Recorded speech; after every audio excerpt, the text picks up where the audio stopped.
നമ്മുടെ രക്തത്തിൽ ഹീമോഗ്ലോബിൻ്റെ അളവ് ഒരു നിശ്ചിത പരിധിയിൽ നിന്ന് കുറയുമ്പോൾ ഉണ്ടാകുന്ന ഒരു കണ്ടീഷനാണ് അനീമിയ അല്ലെങ്കിൽ രക്തക്കുറവ്, വിളർച്ച പോലെയുള്ള ബുദ്ധിമുട്ടുകൾ. മുറിവുണ്ടായി അല്ലെങ്കിൽ ഇപ്പോൾ പൈൽസ് പോലെ ഒരു ബുദ്ധിമുട്ടുണ്ട്, അല്ലെങ്കിൽ അൾസർ ഉണ്ട്, അവർക്കൊക്കെ ഹെവി ബ്ലീഡിംഗ് ആയിട്ട് അവർക്ക് രക്തം ശരീരത്തിൽ നിന്ന് നഷ്ടപ്പെട്ടു പോവുകയാണ്. ആ ഒരു സമയത്ത് നമുക്ക് RBCയുടെ അളവ് അല്ലെങ്കിൽ ഹീമോഗ്ലോബിൻ്റെ അളവ് കുറയുന്നതിൻ്റെ ഭാഗമായിട്ട് അനീമിയ വരാം. മുരിങ്ങയിലുള്ളത് അയണാണ്, മുട്ടയിലുള്ളത് കാൽസ്യമാണ്. അപ്പം ഇവിടെ എന്ന് പറഞ്ഞാൽ ഒരു കോമ്പിനേഷൻ, അയൺ കാൽസ്യം കോമ്പിനേഷനാണ്. ഈ ഒരു അബ്സോർപ്ഷൻ ഒരിക്കലും നടക്കില്ല. അപ്പം ഒന്ന് വേറൊന്നിനെ അബ്സോർബ് ചെയ്യുന്നത് തടയുകയാണ് ചെയ്യുക. അപ്പം ഈ ഒരു കോമ്പിനേഷനൊക്കെ ഒഴിവാക്കുക. അതായത് ഈന്തപ്പഴം കഴിക്കുന്ന കുട്ടിക്ക് അല്ലെങ്കിൽ പാലിൽ ഈന്തപ്പഴം ഇട്ട് കൊടുക്കുക. അതെന്ന് പറയുമ്പോൾ പാലിലുള്ള കാൽസ്യമാണ്, ഈന്തപ്പഴത്തിലുള്ളത് അയണാണ്. നമ്മൾ അങ്ങനെ ഷേക്കൊക്കെ അടിച്ച് കഴിക്കുമ്പോൾ പ്രത്യേകിച്ച് ഗുണമോ അല്ലെങ്കിൽ നമ്മൾ വയറ് നിറയും എന്ന് മാത്രമേ ഉള്ളൂ, പ്രത്യേകിച്ച് നമുക്ക് ന്യൂട്രിയൻസ് ഒന്നും കിട്ടുന്നില്ല.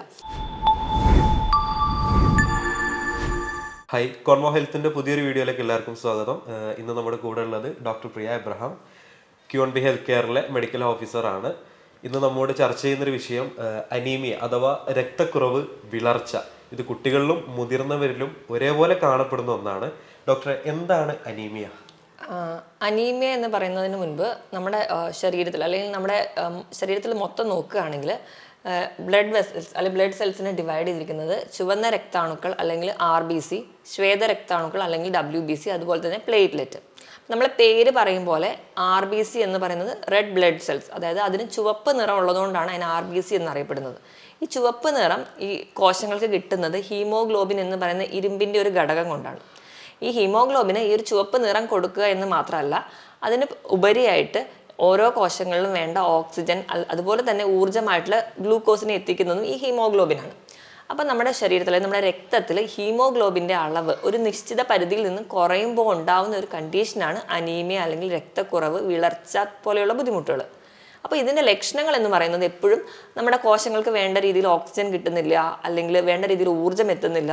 അപ്പോൾ നമ്മുടെ ശരീരത്തിൽ എന്തൊക്കെ ബുദ്ധിമുട്ടുകൾ കാണിക്കുമോ അതാണ് അനീമിയയുടെ ലക്ഷണങ്ങളായി പറയാം. ഡോക്ടർ പറഞ്ഞു വെച്ച് നോക്കുമ്പം പൊതുവിൽ നമ്മൾ കാണപ്പെടാറുണ്ട് ചെറിയ കുട്ടികളിൽ, ഇപ്പോൾ പഠിക്കുന്ന കുട്ടികളാണെങ്കിൽ അവർ പഠനത്തിൽ പിന്നോക്കം നിൽക്കുന്ന ഒരവസ്ഥ. അതേപോലെ തന്നെ സ്കൂളുകളിലാണെങ്കിൽ അസംബ്ലിയിലൊക്കെ ലൈൻ നിൽക്കുന്ന സമയത്ത് തല കറങ്ങി വീഴുന്ന ഒരു സ്വഭാവമൊക്കെ നമ്മൾ കാണാറുണ്ട്. ഇത് ഈ രക്തക്കുറവ് കൊണ്ട് ഉണ്ടാവുന്നതാണോ?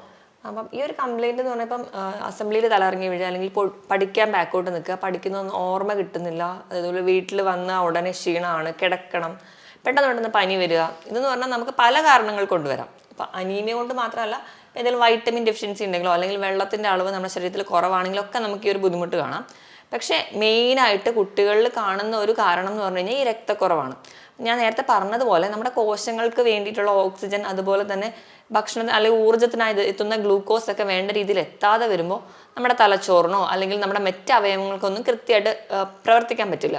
അപ്പം അതിൻ്റെ ഭാഗമായിട്ട് കുട്ടികളിൽ ഏറ്റവും കൂടുതൽ കാണുന്ന ഒന്നാണ് തലവേദന. പറയും ചില കുട്ടികൾ തല കറങ്ങി വീഴുക. ഈ പറഞ്ഞ പോലെ തന്നെ അസംബ്ലിയിലോ അല്ലെങ്കിൽ പെട്ടെന്നൊരു കൂട്ടം കുട്ടികൾ നിൽക്കുന്ന സമയത്ത് കളിക്കുന്നതിനിടയിലൊക്കെ കുഴഞ്ഞ് വീഴുന്നത് നമുക്ക് കാണാൻ പറ്റും.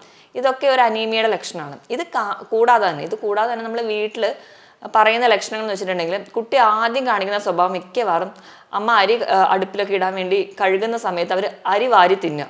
അല്ലെങ്കിൽ കുറച്ചുകൂടി ചെറിയ കുട്ടികളാണെങ്കിൽ ഭിത്തിയുടെ ചുമരൊക്കെ പൊളിച്ച് കഴിക്കുക, ചോക്ക് കഴിക്കുക, മണ്ണ് കഴിക്കുക. നമ്മൾ പറയും ഈ കുട്ടിക്ക് എന്തോ പിത്തം ഉണ്ട്, അതുകൊണ്ടാണ് ഇങ്ങനെ ഒരു ലക്ഷണം കാണിക്കുന്നത്. നമ്മളതിനെ പിക്കാ നേച്ചർ എന്നാണ് പറയാറ്. അപ്പം ഇങ്ങനെ ചില ബുദ്ധിമുട്ടുകൾ കാണിക്കാറുണ്ട്. ഇതോടൊപ്പം തന്നെ കുട്ടികൾ അല്ലെങ്കിൽ മുതിർന്നവരിൽ പറയുന്ന ചില ലക്ഷണങ്ങളാണ് ചെവിയിൽ എന്തോ ഒരു മൂളൽ പോലെ, ചെവിക്ക് ഒരു അടപ്പ് പോലെ തോന്നാം, തല കറങ്ങുന്ന പോലെ, ചിലപ്പോൾ ഇരുന്നിട്ട് എണീക്കുമ്പോഴാണെങ്കിലും ആ ഒരു പോസ്റ്റർ മാറുന്ന സമയത്ത് തല കറങ്ങുന്ന പോലെ തോന്നാം, വിശപ്പില്ലായ്മ. അത് നമുക്കറിയാം. കുട്ടികൾ രാവിലെ തന്നെ സ്കൂളിൽ പോകുമ്പോൾ ബ്രേക്ക്ഫാസ്റ്റ് സ്കിപ്പ് ചെയ്ത്, കുട്ടികൾ മാത്രമല്ല മുതിർന്നവർ, ഒരു കൗമാരപ്രായത്തിലുള്ള പല കുട്ടികളും ഭക്ഷണം സ്കിപ്പ് ചെയ്യുക, വിശപ്പില്ല എന്ന് പറഞ്ഞു, അല്ലെങ്കിൽ ഓക്കാനം, ഛർദിൽ പോലെയുള്ള ബുദ്ധിമുട്ടുകൾ കാണിക്കും.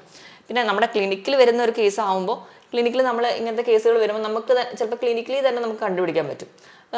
നമ്മൾ ഓരോരുത്തരും നമ്മൾ ഡോക്ടറെ അടുത്ത് ചെല്ലുമ്പോഴേ ഡോക്ടർ ഉണ്ടാവും നമ്മുടെ കൺതടം പിടിച്ച് താഴേക്ക് നോക്കുക, അല്ലെങ്കിൽ മോണയുടെ ഉള്ളിൽ, ഉള്ളം കയ്യിൽ, നഖത്തിലൊക്കെ നോക്കുക. അപ്പോൾ അവിടെ മൊത്തത്തിലൊരു വിളർച്ച കാണുന്നുണ്ടെങ്കിൽ ഇതൊരു പക്ഷേ അനീമിയ ഉണ്ടാവാം. ഇപ്പം നമ്മൾ ഈ വീഡിയോ തന്നെ കാണുന്ന ഒരുപാട് പേർക്ക് നമുക്ക് വീട്ടിലിരുന്ന് തന്നെ ചെയ്യാവുന്ന ഒരു ടെസ്റ്റാണ് നമ്മുടെ കൈൻ്റെ വിരലിൽ ജസ്റ്റ് പ്രസ് ചെയ്യുന്ന സമയത്ത് ഈ ഒരു അറ്റ ഭാഗം ഇങ്ങനെ വെളുത്ത് വരുന്നത് കാണാം. അപ്പം നോർമലി എല്ലാ ആൾക്കാരിലും നമ്മൾ കൈ ഇങ്ങനെ വിട്ട് കഴിഞ്ഞ് കഴിഞ്ഞാൽ നോർമലി തിരിച്ച് ആ രക്തം അവിടേക്ക് വരും. അതെന്ന് പറഞ്ഞാൽ 1-2 സെക്കൻഡ് കൊണ്ട് ഈ ഒരു പ്രോസസ്സ് നടക്കും. പക്ഷെ വിളർച്ചയുള്ള ഒരാൾക്കാണെങ്കിൽ ഒരു 3 മുതൽ 5 സെക്കൻഡ് വരെ എടുക്കും ആ ഒരു തിരിച്ച് ബ്ലഡ് ഫ്ലോ വരാൻ. അപ്പം അത് തന്നെയാണ് വിളർച്ച കണ്ടുപിടിക്കാനുള്ള ഏറ്റവും എളുപ്പമുള്ള വഴി. അപ്പം ഇങ്ങനെയൊക്കെ ലക്ഷണങ്ങളുണ്ട്, അതുപോലെ തന്നെ ഇങ്ങനെയൊക്കെ ചെയ്തു നോക്കുമ്പോൾ രക്തക്കുറവൊക്കെ തോന്നുന്നുണ്ടെങ്കിൽ നിങ്ങൾക്ക് ഡോക്ടറെ സമീപിക്കുന്നതാണ് ഏറ്റവും ഉത്തമം. ഡോക്ടറുടെ കൺസൾട്ടേഷൻ ആവശ്യമുള്ളവർ താഴെ കാണുന്ന നമ്പറിൽ കോൺടാക്ട് ചെയ്താൽ മതി. നമുക്ക് ഓൺലൈനായിട്ടും ഓഫ്ലൈനായിട്ടും ഡോക്ടറുടെ കൺസൾട്ടേഷൻ അവൈലബിൾ ആണ്. അതേപോലെ വേറൊരു ചോദ്യം എന്താണെന്ന് വെച്ചാൽ, ഈ PCOD ഉള്ള ആളുകൾ, സ്ത്രീകൾ, അപ്പോൾ അവർക്ക് ഈ രക്തക്കുറവും ഇതും തമ്മിൽ എന്തെങ്കിലും ബന്ധമുണ്ടോ? ബന്ധമുണ്ടോ എന്ന് നമുക്ക് പറയാൻ പറ്റില്ല. കാരണം PCOD എന്ന് പറഞ്ഞാൽ പോളിസിസ്റ്റിക് ഒവേറിയൻ ഡിസീസ്. അപ്പോൾ അവർക്ക് പീരീഡ്സ് കറക്റ്റ് ടൈമിൽ വരുന്നുണ്ടാവില്ല. പക്ഷേ 2 മാസം കൂടുമ്പോഴായിരിക്കും ചിലപ്പോൾ പീരീഡ്സ് ആവുക, ചിലപ്പോൾ 3 മാസം കൂടുമ്പോഴായിരിക്കും പീരീഡ്സ് ആവുക. പക്ഷേ ആ പീരീഡ്സ് ആവുന്ന സമയത്ത് ചിലപ്പം ഒരുപാട് ബ്ലീഡിംഗ് ആയിട്ട് പ്രസൻറ്റ് ചെയ്യുന്നുണ്ടാവും. അപ്പം നമുക്ക് ഒരുപാട് രക്തം നമ്മുടെ ശരീരത്തിൽ നിന്ന് നഷ്ടപ്പെടുകയാണ്. അപ്പം നമുക്ക് ഒരുപാട് രക്തം നഷ്ടപ്പെടുന്നതിൻ്റെ ഭാഗമായിട്ട് ഈ ചുവന്ന രക്ത അണുക്കളുടെ ഒക്കെ കോശങ്ങളുടെയൊക്കെ എണ്ണം കുറയുന്നു. അപ്പോൾ അതിൻ്റെ ഭാഗമായിട്ട് നമുക്കൊരു വിളർച്ച അല്ലെങ്കിൽ അനീമിയ വരാം. അപ്പം അനീമിയ ഉള്ള എല്ലാവർക്കും PCOD ഉണ്ടാവണമെന്നില്ല. പക്ഷേ PCOD ഉള്ള പലർക്കും കാണിക്കുന്ന ഒരു ലക്ഷണമാണ് അനീമിയ. PCOD ഉള്ളവരൊക്കെ ബ്ലഡ് ടെസ്റ്റ് ചെയ്ത് കഴിഞ്ഞാൽ അവർക്ക് ഒരുപാട് നാൾ കൂടിയിട്ടാണ് പീരീഡ്സ് ആവുന്നതെങ്കിൽ ചിലപ്പോൾ ക്ലോട്ട്സ് ആയിട്ടും അല്ലെങ്കിൽ ഓവർ ബ്ലീഡിംഗ് ആയിട്ടൊക്കെ പ്രസൻറ്റ് ചെയ്യുന്നതിൻ്റെ ഭാഗമായിട്ട് അനീമിയ കാണിക്കാറുണ്ട്. കൂടുതലും കൗമാരക്കാരായ പെൺകുട്ടികൾക്ക് PCOD ഉള്ളപ്പോഴാണ് ഈ അനീമിയ പ്രസൻറ്റ് ചെയ്യാറ്. ഇപ്പോൾ സാധാരണ ആളുകൾ നാട്ടിൽ ജോലി ചെയ്യുന്ന ആളുകളാണെങ്കിലും പുറത്ത് ജോലി ചെയ്യുന്നവരാണെങ്കിലും നമുക്ക് ഈ വേനൽ കൂടുതലുള്ള സമയത്ത് എന്ത് ചെയ്യും, നമുക്ക് പൊള്ളലേൽക്കാറുണ്ട്. അപ്പോൾ സൂര്യാഘാതം അങ്ങനെ കേൾക്കാറുണ്ട്. അപ്പോൾ ഈ സ്കിന്നിൽ, അപ്പോൾ ത്വക്ക് ആയിട്ട് ബന്ധപ്പെട്ടുള്ള എന്തെങ്കിലും രോഗങ്ങൾ ഇതിന് കാരണമാണോ? ത്വക്കുമായി ബന്ധപ്പെട്ട രോഗങ്ങൾ, ഇപ്പം ത്വക്കുമായി ബന്ധപ്പെട്ട രോഗങ്ങളിൽ ഇപ്പോൾ നമ്മൾ പല കണ്ടീഷൻസ് ഉണ്ട്. ഫംഗൽ ഡിസീസ് ഉണ്ട്, അല്ലെങ്കിൽ ഓട്ടോ ഇമ്മ്യൂൺ ഡിസീസസ് ഉണ്ട്, അങ്ങനെ പല കാരണങ്ങളുണ്ട്. അതുകൊണ്ട് ഒരിക്കലും അനീമിയ വരില്ല. അനീമിയ എപ്പോൾ വരണമെങ്കിലും നമ്മുടെ ശരീരത്തിൽ നിന്ന് ഒന്നെങ്കിൽ രക്തം നഷ്ടപ്പെട്ടു പോകണം. രക്തം നഷ്ടപ്പെട്ടു പോകണം. ഇപ്പം നമുക്കൊരു മുറിവുണ്ടായി, അല്ലെങ്കിൽ ഇപ്പോൾ പൈൽസ് പോലൊരു ബുദ്ധിമുട്ടുണ്ട്, അല്ലെങ്കിൽ അൾസർ ഉണ്ട്, അവർക്കൊക്കെ ഹെവി ബ്ലീഡിംഗ് ആയിട്ട് അവർക്ക് രക്തം ശരീരത്തിൽ നിന്ന് നഷ്ടപ്പെട്ടു പോവാണ്. ആ ഒരു സമയത്ത് നമുക്ക് RBCയുടെ അളവ് അല്ലെങ്കിൽ ഹീമോഗ്ലോബിൻ്റെ അളവ് കുറയുന്നതിൻ്റെ ഭാഗമായിട്ട് അനീമിയ വരാം. ഇപ്പം രണ്ടാമതായിട്ട് നമ്മൾ കഴിക്കുന്ന ഭക്ഷണത്തിലൊന്നും ഈ ഇരുമ്പിൻ്റെ ഘടകങ്ങളില്ല, അല്ലെങ്കിൽ ഇരുമ്പ് മാത്രം പോരാ, vitamin B12, folic acid, vitamin C, അതുപോലെ തന്നെ മിനറൽസിലാണെങ്കിൽ കോപ്പർ, അയൺ, ഇതൊക്കെ ഉണ്ടെങ്കിൽ മാത്രമേ കൃത്യമായിട്ടൊരു ഹീമോഗ്ലോബിൻ ഉണ്ടാവുള്ളൂ. അപ്പം അങ്ങനെ അതിൻ്റെ ഒരു അഭാവം ഉണ്ടെങ്കിൽ വരാം. ഇതല്ല, ഒന്നുമല്ലാതെ തന്നെ ചില ഓട്ടോ ഇമ്മ്യൂൺ കണ്ടീഷൻസ് ഒക്കെ ഉണ്ട്, ചില ഇൻഫെക്ഷൻസ് ഉണ്ട്. അതായത് നമ്മുടെ RBC എന്ന് പറയുന്ന രക്തകോശങ്ങളുടെ ജീവിത അളവ് അല്ലെങ്കിൽ ഒരു ലൈഫ് സ്പാൻ എന്ന് പറയുന്നത് 120 ദിവസമാണ്. ചിലർക്ക് ഇത് പെട്ടെന്ന് പൊട്ടിപ്പോവാം. നമ്മൾ അരിവാൾ രോഗം എന്നൊക്കെ പറയുന്നത് ഒരു ഓട്ടോ ഇമ്മ്യൂൺ കണ്ടീഷൻസിലും ഒക്കെ നമുക്കിത് കാണാൻ പറ്റും. RBC പെട്ടെന്ന് പൊട്ടിപ്പോകുന്നത്. ഇങ്ങനെ ഒരു കണ്ടീഷൻസ്, ഈ 3 ഘടകങ്ങളാണ് കൂടുതലായിട്ടും അനീമിയയിൽ എത്തുന്നത്. അല്ലാതെ ഇടയ്ക്കിടയ്ക്ക് ഇപ്പോൾ കുഞ്ഞു കുട്ടികളൊക്കെ ആണെങ്കിൽ വിരശല്യം ഉണ്ടെങ്കിൽ, അല്ലെങ്കിൽ അവർക്ക് വിട്ട് ഇൻഫെക്ഷൻസ് ഒക്കെ വരുന്നുണ്ടെങ്കിൽ അവരിൽ നമുക്ക് ഈ അനീമിയ ആയിട്ട് കാണാൻ പറ്റും. അല്ലാതെ ഒരു സ്കിൻ കംപ്ലയിൻസ് ഒരിക്കലും അനീമിയയിൽ എത്തുമെന്നും പറയാൻ പറ്റില്ല. മറ്റ് പല ഇൻഫെക്ഷൻസ് ഒക്കെ അനീമിയയിലോട്ട് എത്താം. ഓക്കെ, അപ്പോൾ നമുക്ക് ഇത് കാണുന്ന ആളുകൾക്ക് ഇപ്പോൾ അവർക്ക് തന്നെ സ്വയം പെട്ടെന്ന് എടുക്കാൻ പറ്റില്ല, ഇത് ഉണ്ടോ എന്ന് തിരിച്ചറിയാൻ പറ്റുന്ന ഏതെങ്കിലും ടെസ്റ്റുകളുണ്ടോ? നമുക്കിനി ആ ടെസ്റ്റുകൾ ഉണ്ട് എന്നെങ്കിൽ ഡോക്ടർ പറയുകയാണെങ്കിൽ ടെസ്റ്റുകൾ അവർക്ക് എടുത്തു കഴിഞ്ഞാൽ ഡോക്ടറുടെ നമ്പറിലോട്ട് മെസ്സേജ് ചെയ്താൽ മതിയല്ലോ, ഡോക്ടർ നോക്കിയിട്ട് ബാക്കി കാര്യങ്ങൾ പറഞ്ഞു കൊടുക്കുമല്ലോ. അപ്പം അങ്ങനെ ഇവർക്ക് എടുക്കാൻ പറ്റുന്ന ടെസ്റ്റുകൾ എന്തൊക്കെയാണ്? ഇപ്പം ഞാൻ നേരത്തെ പറഞ്ഞ കുറച്ച് ലക്ഷണങ്ങൾ, അതിനോടൊപ്പം തന്നെ ഇപ്പം നമ്മൾ നോക്കുകയാണെങ്കിൽ നഖം വല്ലാതെ ഡ്രൈ ആയി പോവുക. നഖം അനീമിയ കൂടി പോകുന്ന കണ്ടീഷനിൽ നഖം കുഴിഞ്ഞൊരു സ്പൂണ് പോലെ ആയി പോകുന്നതാണ് പറയുക. അതുപോലെ മുടി വല്ലാതെ ഡ്രൈ ആവുക, മുടി അമിതമായിട്ട് കൊഴിയുക, സ്കിൻ ഡ്രൈ ആവുക. അതുപോലെ തന്നെ നഖത്തിന് ചുറ്റും അല്ലെങ്കിൽ ആ ഒരു നമ്മുടെ കയ്യിലെ വിരലുകളുടെ ആ ഒരു സ്കിന്നിനൊക്കെ കറുത്ത നിറം വരിക, അതൊക്കെ ഈ ഒരു അനീമിയയുടെ ലക്ഷണങ്ങളാണ്. അപ്പം ഇങ്ങനെയൊക്കെ ഉണ്ടെങ്കിൽ നമുക്ക് സ്റ്റെപ്പ് കയറുമ്പോൾ കിതപ്പ്, നെഞ്ചിലെന്തോ ഭാരം ഇരിക്കുന്ന പോലെ, ഇങ്ങനത്തെ ലക്ഷണങ്ങളൊക്കെ ഉണ്ടെങ്കിൽ നമ്മൾ ലാബിലൊക്കെ ചെന്ന് ഡയറക്റ്റായിട്ട് ഹീമോഗ്ലോബിൻ നോക്കണം എന്ന് പറഞ്ഞാൽ മതി. അപ്പോൾ ലാബിൽ ഈസി ആയിട്ട് നമുക്ക് ബ്ലഡിൽ HB ലെവൽ നോക്കിത്തരും. അപ്പോൾ നോക്കുമ്പോൾ പുരുഷന്മാരാണെങ്കിൽ ഒരു 13.6 അതിന് മുകളിലെങ്കിലും വേണം. സ്ത്രീകളാണെങ്കിൽ 13 മുതൽ 15 വരെയെങ്കിലും മില്ലിഗ്രാമെങ്കിലും പെർ ഡെസിലിറ്റർ ഉണ്ടെങ്കിൽ മാത്രമേ അത് നോർമൽ വാല്യൂ ആയിട്ട് പറയാൻ പറ്റുള്ളൂ. പിന്നെ പ്രഗ്നൻസിയിലും അല്ലാതെ മുലയൂട്ടുന്ന അമ്മമാർക്കാണെങ്കിൽ കുറച്ചും കൂടി അധികം വേണം. കാരണം അവർക്ക് വേറൊരു സോഴ്സിനും കൂടി സപ്ലൈ ചെയ്യേണ്ടതുകൊണ്ട് കുറച്ചുകൂടി അധികം വേണം. അപ്പോൾ ഇതാണ് നോർമൽ വാല്യൂ. അപ്പോൾ നമ്മൾ ഈസി ആയിട്ട് ലാബിൽ പോയിട്ട് ടെസ്റ്റ് ചെയ്യാൻ പറ്റുന്ന, എളുപ്പത്തിൽ തന്നെ റിസൾട്ട് കിട്ടുന്ന ഒരു ടെസ്റ്റാണ് ഹീമോഗ്ലോബിൻ.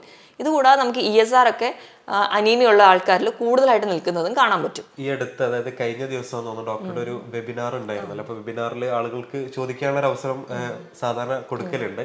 അപ്പോൾ അതിൽ ഒരു വീട്ടമ്മ ചോദിച്ചാണ്, എൻ്റെ കുട്ടി ആദ്യ സമയങ്ങളിൽ നല്ല സ്മാർട്ടായിരുന്നു, പഠനത്തിൽ ഇതിലൊക്കെ നല്ല മുൻപന്തിയിലായിരുന്നു, ഇപ്പം എന്താണെന്നറിയില്ല, വയ്യോട്ട് നിൽക്കുന്ന ഒരവസ്ഥ, അതേപോലെ തന്നെ ഭക്ഷണത്തിനോട് ഭയങ്കര മടുപ്പ് തോന്നുക, പെട്ടെന്ന് വീട്ടിൽ വന്നു കഴിഞ്ഞാൽ ഒരു അലസത, അല്ലെങ്കിൽ പെട്ടെന്ന് ഉറക്കം, ക്ഷീണം അനുഭവപ്പെടുക.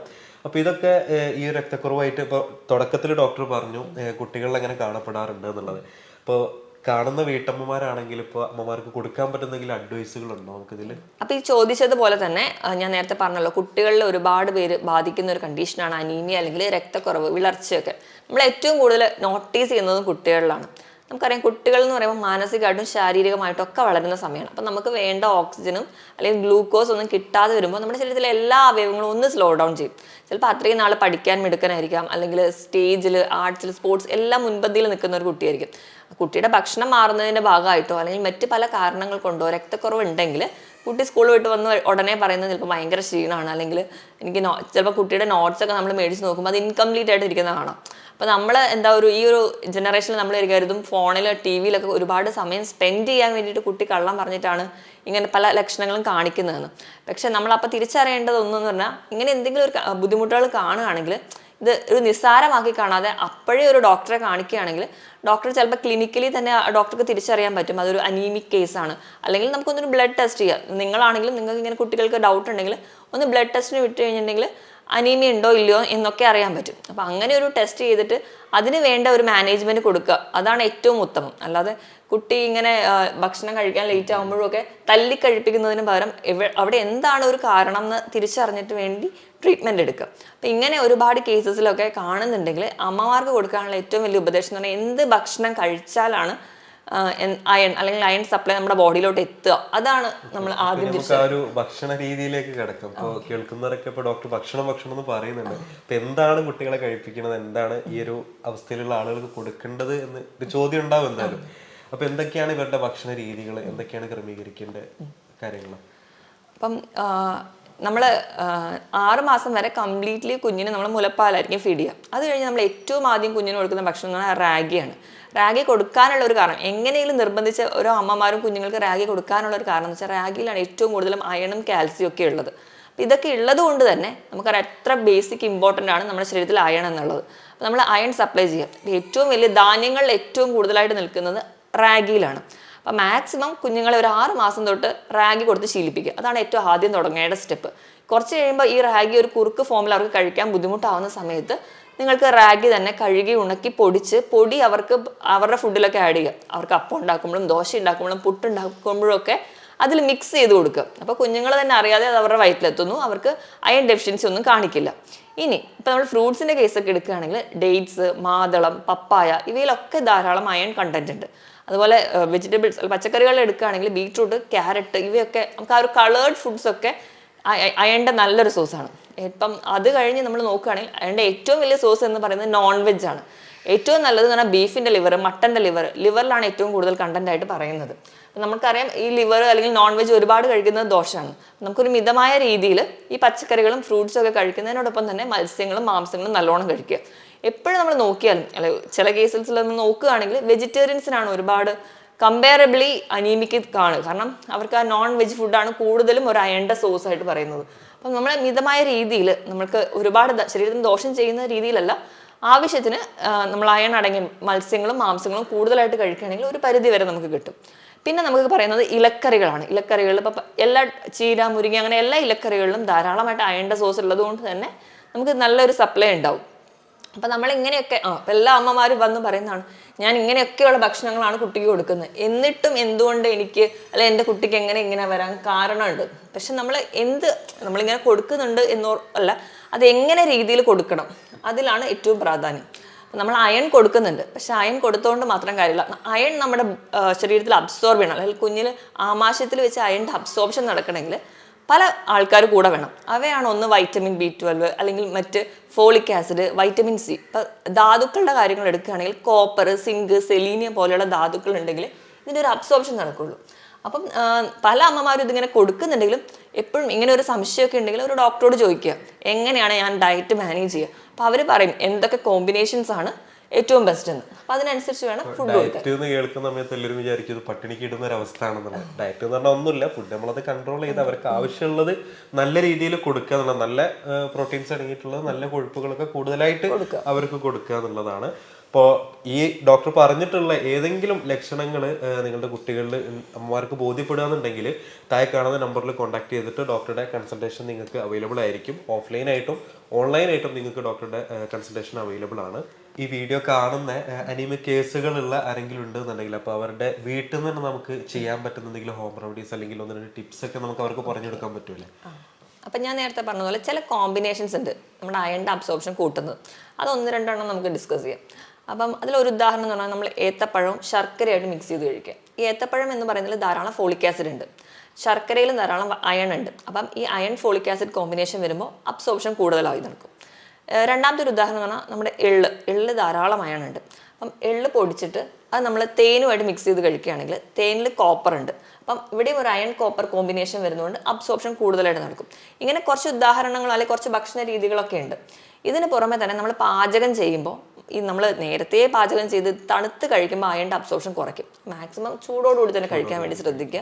അതുപോലെ തന്നെ നമ്മൾ പാചകം ചെയ്യുന്ന പാത്രം അതൊരു ഇരുമ്പിന്റെ പാനിലൊക്കെയാണ് ഉണ്ടാക്കുന്നതെങ്കിൽ അയണിൻ്റെ അബ്സോർപ്ഷൻ കുറച്ചും കൂടി കൂടുതലായിട്ട് കാണും. പിന്നെ നമ്മൾ എല്ലാവരും ശ്രദ്ധിക്കേണ്ട ഒരു കാര്യം എന്ന് വെച്ചിട്ടുണ്ടെങ്കിൽ നമ്മൾ അയൺ കൊടുക്കുന്നതിനോടൊപ്പം തന്നെ കാൽസ്യം ഒരിക്കലും കൊടുക്കരുത്. കാരണം അയൺ എപ്പോഴും കാൽസ്യം കൂടെ ഉണ്ടെങ്കിൽ ആ ഒരു അബ്സോർപ്ഷൻ കൃത്യമായിട്ട് നടക്കത്തില്ല. അപ്പം നമ്മളെല്ലാവരും പണ്ട് തൊട്ടേ ചെയ്യുന്ന ഒരു ശീലമാണ് മുരിങ്ങയില മുട്ടയും കൂടി ഇട്ടിട്ട് തോരൻ വെച്ച് കൊടുക്കുക. മുരിങ്ങയിലുള്ള അയൺ എങ്ങനെയെങ്കിലും കിട്ടിക്കോട്ടെ എന്ന് ഓർത്തിട്ടായിരിക്കും അമ്മമാരെല്ലാം അങ്ങനെ ചെയ്തിരിക്കുന്നത്. പക്ഷെ ഇപ്പോഴാണ് നമ്മൾ തന്നെ അറിയുന്നത് മുരിങ്ങയിലുള്ളത് അയണാണ്, മുട്ടയിലുള്ളത് കാൽസ്യമാണ്. അപ്പം ഇവിടെ എന്ന് പറഞ്ഞാൽ ഒരു കോമ്പിനേഷൻ അയൺ കാൽസ്യം കോമ്പിനേഷനാണ്. ഈ ഒരു അബ്സോർപ്ഷൻ ഒരിക്കലും നടക്കില്ല. അപ്പം ഒന്ന് വേറൊന്നിനെ അബ്സോർബ് ചെയ്യുന്നത് തടയുകയാണ് ചെയ്യുക. അപ്പം ഈ ഒരു കോമ്പിനേഷനൊക്കെ ഒഴിവാക്കുക. അതായത് ഈന്തപ്പഴം കഴിക്കുന്ന കുട്ടിക്ക് അല്ലെങ്കിൽ പാലിൽ ഈന്തപ്പഴം ഇട്ട് കൊടുക്കുക. അതെന്ന് പറയുമ്പോൾ പാലിലുള്ള കാൽസ്യമാണ്, ഈന്തപ്പഴത്തിലുള്ളത് അയണാണ്. നമ്മൾ അങ്ങനെ ഷേക്കൊക്കെ അടിച്ച് കഴിക്കുമ്പോൾ പ്രത്യേകിച്ച് ഗുണമോ അല്ലെങ്കിൽ നമ്മൾ വയറ് നിറയും എന്ന് മാത്രമേ ഉള്ളൂ, പ്രത്യേകിച്ച് നമുക്ക് ന്യൂട്രിയൻസ് ഒന്നും കിട്ടുന്നില്ല. അപ്പം ഇങ്ങനെയുള്ള ചില തെറ്റുകളൊക്കെ ഉണ്ട്. അതൊക്കെ മാറ്റി നിർത്തിയിട്ട് ഞാൻ നേരത്തെ പറഞ്ഞ രീതിയിൽ ഒരു കോമ്പിനേഷനിലോട്ട് വരികയാണെങ്കിൽ കുറച്ചും കൂടി അബ്സോർപ്ഷൻ കൂടുതലായിട്ട് നടക്കും.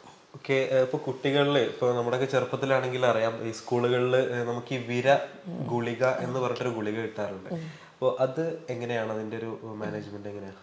അപ്പം വിരശല്യമുള്ള കുട്ടികൾക്ക് അനീമിക് ആവാനുള്ള ഏറ്റവും കൂടുതൽ കാരണം കാണിക്കാറുണ്ട്. കാരണം എന്താണെന്ന് വെച്ചിട്ടുണ്ടെങ്കിൽ നമുക്ക് വിര ഉണ്ടെങ്കിൽ കുട്ടികളിൽ വിര ഉണ്ടെങ്കിൽ അവർക്ക് ഇടയ്ക്കിടയ്ക്ക് ഇൻഫെക്ഷൻസ് വരുന്നതാണ്, ഇടയ്ക്കിടയ്ക്ക് പനി വരുന്നതാണ്. അതുപോലെ തന്നെ ഇങ്ങനെ നമ്മുടെ ചില വേംസ് ഒക്കെ ഈ RBCനെ തന്നെ നശിപ്പിക്കുന്നത് കാണാം. അപ്പൊ അവിടെയും ഒരു അനീമിക് ടെൻഡൻസി ഉണ്ട്.